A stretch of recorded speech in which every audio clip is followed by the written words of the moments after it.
आज 8 मार्च अंतर्राष्ट्रीय महिला दिवस है और महिला दिवस के उपलक्ष्य में मैंने एक कविता पढ़ी जो कि मेरे दिल को छू गई और मैंने सोचा कि उस कविता को मैं आपके सामने भी प्रस्तुत करूं कि जो उसके भाव है वो कविता मैंने नहीं लिखी है, जिसने भी लिखी है लेकिन बहुत अच्छी लिखी है कि महिला की वैल्यू को बताया है कि जो महिला है उसका एक पुरुष के जीवन में कितना अधिक महत्व है कि पुरुष महिला के बिना अधूरा है। आप जानते हैं ना इस चीज़ को कि पुरुष महिला के बिना अधूरा है, सारे काम सारी जिम्मेदारी जो होती है वो महिला ही उठाती है। देखिएगा, तो उसी के उपलक्ष्य में ये पंक्तियां हैं जो मैं आपके सामने प्रस्तुत करना चाह रही हूँ।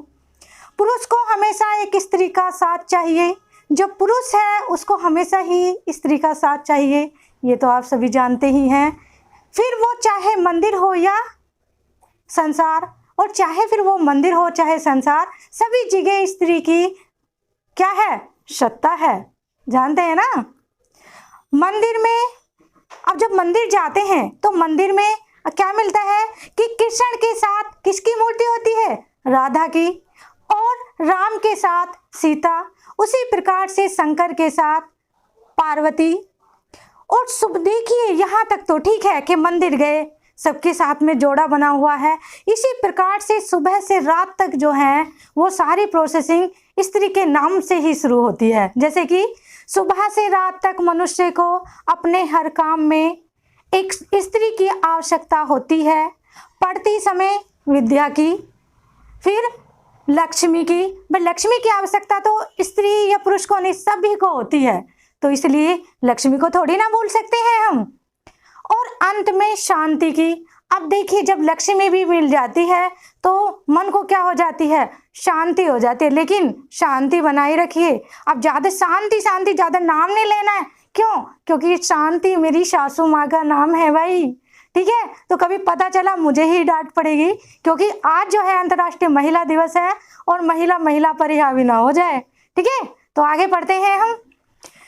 दिन की शुरुआत उषा के साथ, और जब दिन निकलता है, जो सुबह की किरणें निकलती हैं, वो किसके साथ शुरुआत होती है, उषा के साथ। दिन की समाप्ति संध्या से होती है, और जब दिन समाप्त होता है तो क्या, संध्या होती है। तो उसमें भी देखिए स्त्री का नाम ही आया है। किंतु काम तो अन्नपूर्णा के लिए ही करना है। लेकिन जैसे कि आप जानते कि है, जो मनुष्य है पूरे दिन काम करता है, लेकिन वो किसके लिए काम करता है, अन्न के लिए, ठीक है। तो रात किसके लिए होती है, अन्नपूर्णा के लिए। रात्रि यानी निशा के साथ, और जब रात्रि होती है, रात्रि का पर्यायवाची यानी कि निशा है, निशा। और निशा के बाद में भी जो आवश्यकता होती है, जब इंसान पूरे दिन थक जाता है तो किसकी जरूरत होती है, निंदिया की, यानी कि समाप्ति जो होती है रात्रि की वो निंदिया के साथ होती है।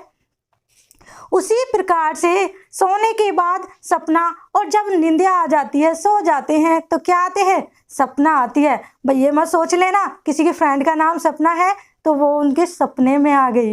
ये तो एक कविता के माध्यम से बता रही हूँ मैं आपको। मंत्रोच्चारण के लिए गायत्री की, और जब मंत्रों का उच्चारण होता है, चारों तरफ गायत्री मंत्र चल रहे हैं, तो किसकी नाम लिया जाता है उसमें, गायत्री का। मंत्रों के लिए भी गायत्री की, यानी कि पहले से ही स्त्री की सत्ता चलती आ रही है, यानी कि वेदों में भी स्त्री की सत्ता को स्वीकार किया गया है। ग्रंथ पढ़े तो गीता, और अगर जो हम ग्रंथ पढ़ें, ग्रंथ में भी किसकी सत्ता होती है, गीता की। श्री कृष्ण ने भी क्या गीता के उपदेश दिए थे। मंदिर में भगवान के सामने, अब देखिए, अब उसके बाद में हम कहाँ चल रहे हैं, अब मंदिर में चल रहे हैं।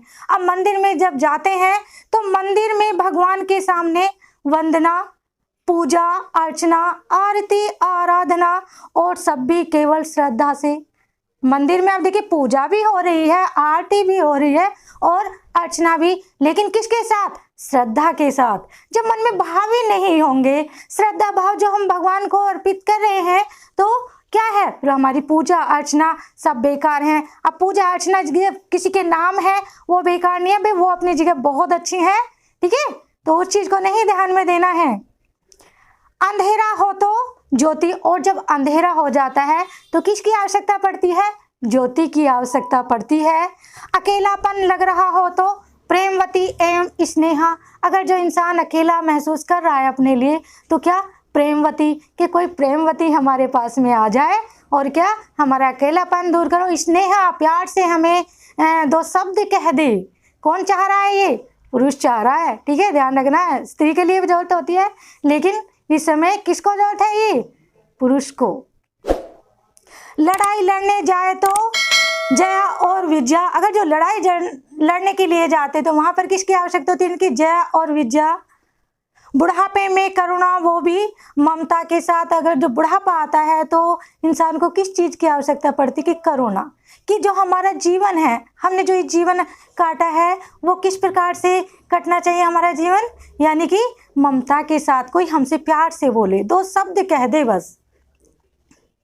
गुस्सा आ जाए तो क्षमा, और उसके बाद में अगर जो जीवन में कोई भी मनुष्य है उसको अगर जो गुस्सा आ जाए तो किसकी आवश्यकता होती है?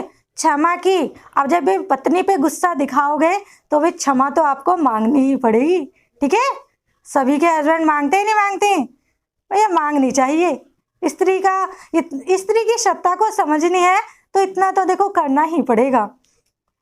इसलिए तो धन्य है स्त्री जाति जिसके बगैर पुरुष अधूरा है, और इसीलिए जो ये स्त्री जाति है वो धन्य है, क्योंकि पुरुष का जो अस्तित्व है वो किससे है? महिला से है। तो ये अंतर्राष्ट्रीय महिला दिवस के उपलक्ष्य में मेरी कुछ पंक्तियां थी, और जो ये पंक्तियां मेरे मन में जो भाव जगे, अंतर्राष्ट्रीय महिला दिवस तो देखिए है ही, इसके साथ साथ एक और भी खुशी का दिन है आज मेरे लिए, कि जो मेरे पति हैं आज उनका जन्मदिन है। वो वैसा तो देखिए बहुत ही अच्छे हैं, लेकिन कभी कभार गुस्सा आ जाता है, लेकिन उनका प्रेम जो है वो मेरे प्रति हमेशा बना रहे। और इन शब्दों के साथ में मैं अपनी वाणी को विराम देती हूँ, और अंतर्राष्ट्रीय महिला दिवस के उपलक्ष्य में उनको फिर से बधाई देती हूँ कि आप धन्य हैं जो अंतर्राष्ट्रीय महिला दिवस के उपलक्ष्य में आपका जन्म हुआ था। धन्यवाद।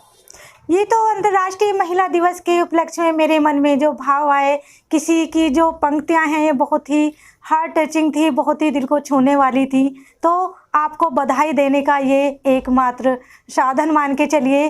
और इसके अलावा जो हमारा टॉपिक चल रहा था हिंदी से संबंधित रस छंद अलंकार, वो टॉपिक जारी रहेगा। और अगर जो ये मेरी वीडियो आपको पसंद आई हो तो वीडियो को लाइक कीजिएगा, शेयर कीजिएगा और चैनल को सब्सक्राइब कीजिएगा।